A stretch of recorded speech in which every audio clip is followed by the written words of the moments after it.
Mis hermanos, Dios los bendiga, les habla Teo Hernández. Hoy día, mis hermanos, voy a compartirles la historia de San Pío V, sumo pontífice del año 1572. Voy a compartirles, mis hermanos, esta historia y les pido que pongan atención. Vamos a abrir el corazón para entender este mensaje de la santidad de estos hombres. Dice así: Pío significa el piadoso, el que cumple bien sus deberes con Dios. Se llama Quinto porque antes de él hubo otros 4 que llevaron el nombre de Pío. Nació en un pueblo llamado Bosco, en Italia, en 1504. Sus padres eran muy piadosos, pero muy pobres. Aunque era un niño muy inteligente, sin embargo, hasta los 14 años, tuvo que dedicarse a cuidar ovejas en el campo, porque los papás no tenían con qué costearle estudios.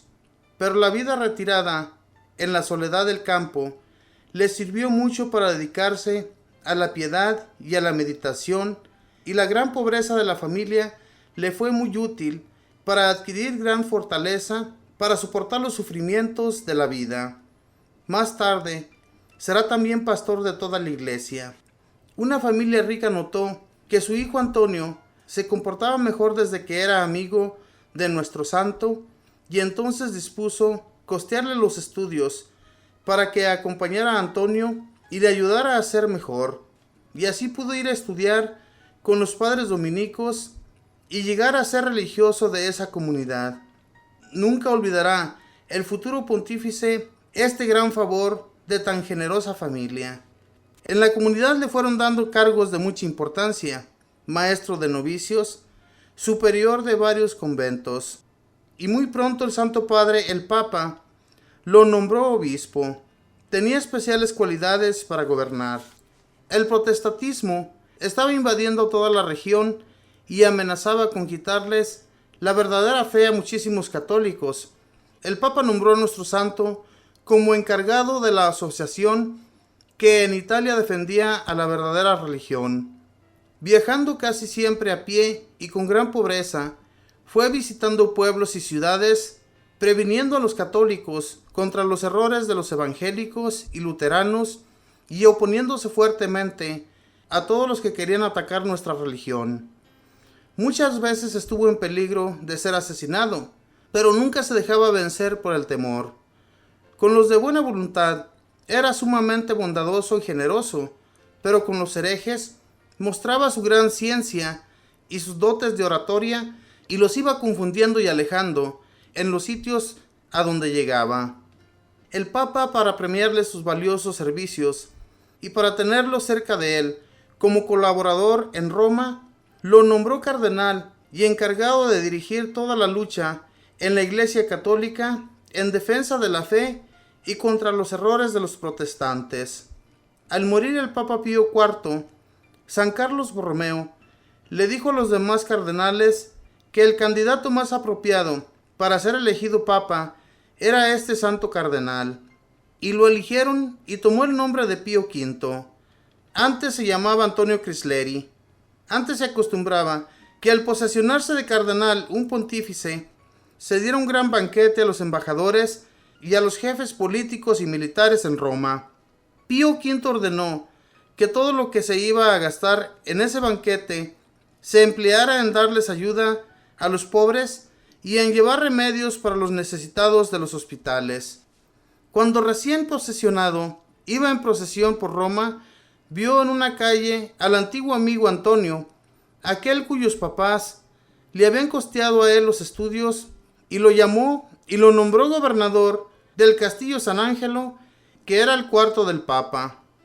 La gente se admiró al saber que el nuevo pontífice había sido un niño muy pobre, y comentaban que había llegado al más alto cargo en la iglesia, siendo de una de las familias más pobres del país. Pío V parecía un verdadero monje en su modo de vivir, de rezar y de mortificarse. Comía muy poco, pasaba muchas horas rezando, tenía 3 vocaciones preferidas: la Eucaristía, celebraba la misa con gran fervor y pasaba largos ratos de rodillas ante el Santísimo Sacramento, el rosario, que recomendaba a todos los que podía, y la Santísima Virgen, por la cual sentía gran devoción y mucha confianza, y de quien obtuvo maravillosos favores. La gente comentaba admirada: este sí era el Papa que la gente necesitaba. Lo primero que ordenó fue que todo obispo y que todo párroco debía vivir en el sitio para donde había sido nombrado, porque había la dañosa costumbre de que se iban a vivir a la ciudad y descuidaban la diócesis o la parroquia para la cual los habían nombrado. Prohibió la pornografía, hizo seguir y poner presos a los centenares de bandoleros que atacaban a la gente a los alrededores de Roma. Visitaba frecuentemente hospitales y casas de pobres para ayudar a los necesitados. Puso tal orden en Roma que los enemigos le decían que él quería convertir a Roma en un monasterio, pero los amigos proclamaban que en 300 años no había un papa tan santo como él. La gente obedecía sus leyes porque le profesaban una gran veneración. En las procesiones con el Santísimo Sacramento, los fieles se admiraban al verlo llevar la custodia con los ojos fijos en la Santa Hostia y recorriendo a pie las calles de Roma con gran piedad y devoción. Parecía estar viendo a nuestro Señor. Publicó el nuevo misal y una nueva edición de la liturgia de las horas, es decir, los 150 salmos que los sacerdotes deben rezar. Publicó también un catecismo universal. Dio gran importancia a las enseñanzas de la doctrina de Santo Tomás de Aquino en los seminarios, ya que por haber aprendido esas enseñanzas, muchos sacerdotes se habían vuelto protestantes. Aunque era flaco, calvo, de barba blanca y bastante pálido, la gente comentaba: el Papa tiene energías para 10 años y planes de formas para 1000 años más. Los mahometanos amenazaban con invadir Europa y acabar con la religión católica. Venía desde Turquía destruyendo a sangre y fuego todas las poblaciones católicas que encontraban, y anunciaron que convertirían la Basílica de San Pedro en pesebrera para sus caballos. Ningún rey se atrevía a salir a combatirlos. Pío V, con la energía y el valor que le caracterizaban, imploró y buscó incesantemente la ayuda de los jefes más importantes de Europa. Por su cuenta organizó un grupo armado con barcos dotados de lo mejor que en aquel tiempo se podía desear para una batalla. Obtuvo que la República de Venecia le enviara todos sus barcos de guerra y que el rey de España, Felipe II, le colaborara con todas sus naves de combate. Y así organizó una gran flota para ir a detener a los turcos que venían a tratar de destruir la religión de Cristo. Y con su bendición los envió a combatir en defensa de la religión. Puso como condición, para estar seguros de obtener de Dios la victoria, que todos los combatientes deberían ir bien confesados y habiendo comulgado. Hizo llegar una gran cantidad de frailes capuchinos, franciscanos y dominicos para confesar a los marineros antes de zarpar. Todos oyeron misa y comulgaron. Mientras ellos iban a combatir en las aguas del mar, el Papa y la gente piadosa de Roma recorrían las calles descalzos, rezando el rosario para pedir la victoria. Los mahometanos los esperaban en el mar lejano con 60 barcos grandes de guerra, 220 barcos medianos, 150 cañones, 34,000 soldados especializados, 13,000 marineros y 43,000 esclavos que iban remando. El ejército del Papa estaba dirigido por San Juan de Austria, hermano del rey de España. Los católicos eran muy inferiores en número a los mahometanos. Los dos ejércitos se encontraron en el Golfo de Lepanto, cerca de Grecia. El Papa Pío V oraba por largos ratos con los brazos en cruz, pidiendo a Dios la victoria de los cristianos.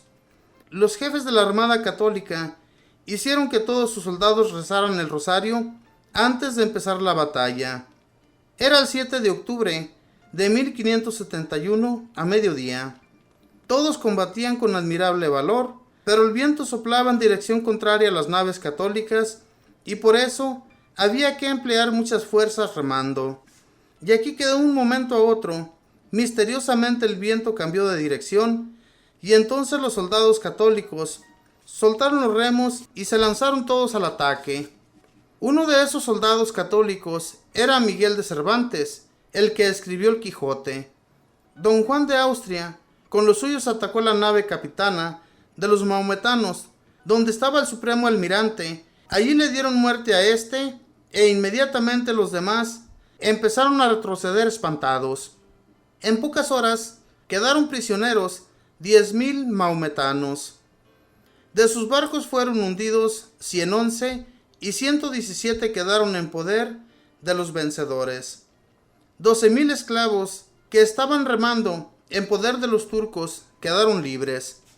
En aquel tiempo las noticias duraban mucho en llegar y Lepanto quedaba muy lejos de Roma. Pero Pío V, que estaba tratando asuntos con unos cardenales, de pronto se asomó a la ventana, miró hacia el cielo y les dijo emocionado: dediquémonos a darle gracias a Dios y a la Virgen Santísima, porque hemos conseguido la victoria. Varios días después, llegó desde el lejano Golfo de Lepanto la noticia del enorme triunfo. El Papa, en acción de gracias, mandó que cada año se celebrara el 7 de octubre la fiesta de Nuestra Señora del Rosario y que en las letanías se colocara esta oración: María Auxiliadora de los cristianos, ruega por nosotros. Propagador del título de auxiliadora fue este pontífice, nacido en el pueblecito llamado Bosco. Más tarde, un sacerdote llamado Juan Bosco será el propagadista de la devoción de María Auxiliadora. Es interesante el mensaje que el pontífice envió felicitando a los ejércitos vencedores. Dice así: no fueron las técnicas, no fueron las armas lo que nos consiguió las victorias.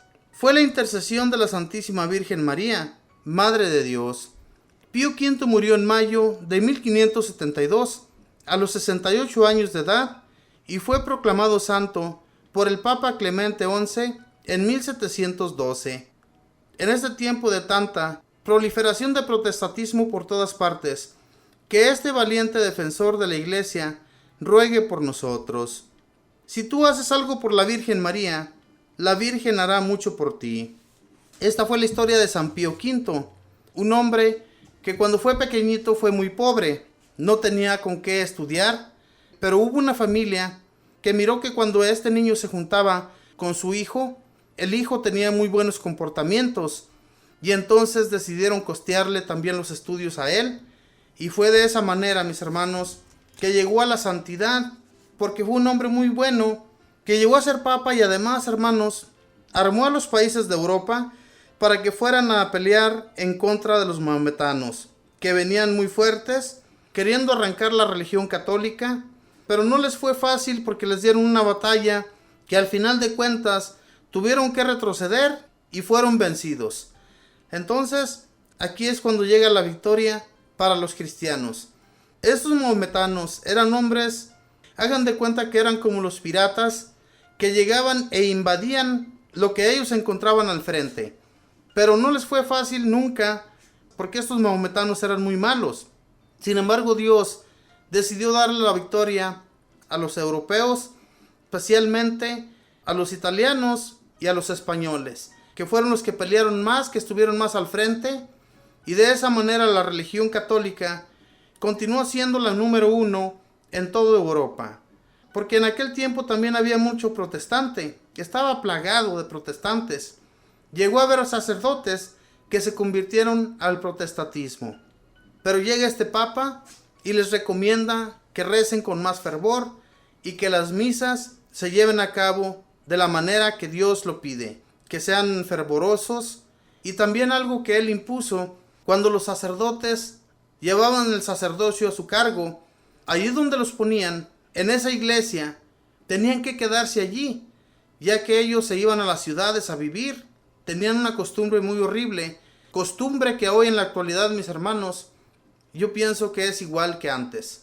Ojalá llegara un santo papa que quitara todas las costumbres que hay hoy en la actualidad, costumbres para los sacerdotes que son muy arrogantes y que muchos de ellos se dedican más a pasear que a quedarse en su parroquia. Pidámosle a Dios, mis hermanos, para que venga un papa, o para que este papa que tenemos actualmente lleve a cabo una ley de este tipo. Así es que, hermanos, pidamos pues a Dios en nuestras oraciones para que Él nos escuche y nos lleve a cabo todo lo que le pedimos. Que Dios les bendiga.